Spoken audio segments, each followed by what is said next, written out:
Hello DD fame. இன்னைக்கு ஒரு பயங்கரமான ஒரு புது அட்டெம்ப்ட், ஒரு முயற்சி ஒன்று பண்ணலான் இருக்கோம். ஸோ எனக்கு ரொம்ப நாள் ஆசை. ஸோ ஏதாவது ஒரு சீரீஸை, ஏதாவது ஒரு எபிசோட சொந்தமாக டப் பண்ணி போடணும் அப்படின்னு சொல்லி.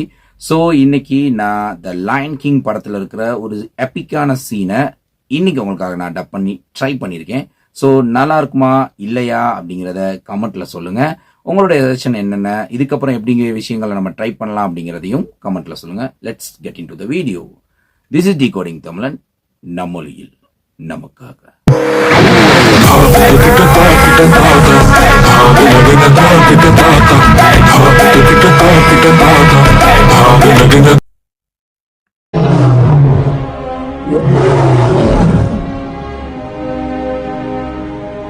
அப்பா, இவ்வளவு உயரெல்லாம் வரக்கூடாதுன்னு சொல்வீங்களே.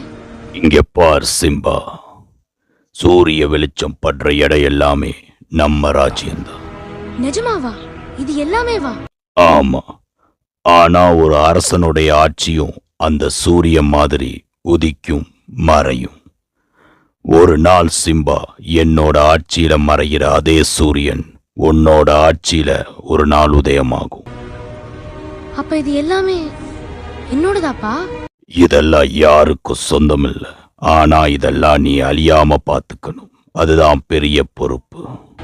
சூரியன் தொடர எல்லாம்னா அந்த மரம், அந்த குளம், அந்த பெரிய மலை, அப்புறம் அந்த இருட்டு.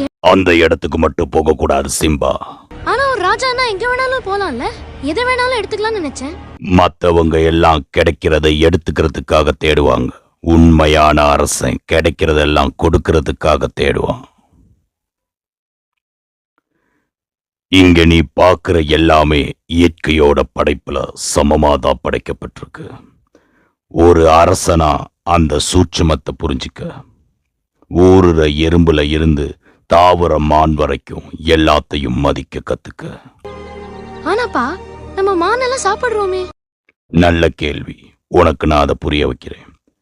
நம்ம இறந்த பின்னாடி நம்மளுடைய உடல் இந்த மண்ணோட மண்ணாகுது. அந்த மண்ணில தான் புல் முளைக்குது. அந்த புல்ல தான் மான் சாப்பிடுது. இப்படிதான் வாழ்க்கை பாடத்துல நம்ம ஒன்னாகிறோம். ஸோ இதே மாதிரி இன்னொரு டப்பிங் சீரீஸ்ல உங்களை நான் சந்திக்கும் வரை உங்களிடம் விடைபெறும் நான் டிகோடிங் தமிழன்.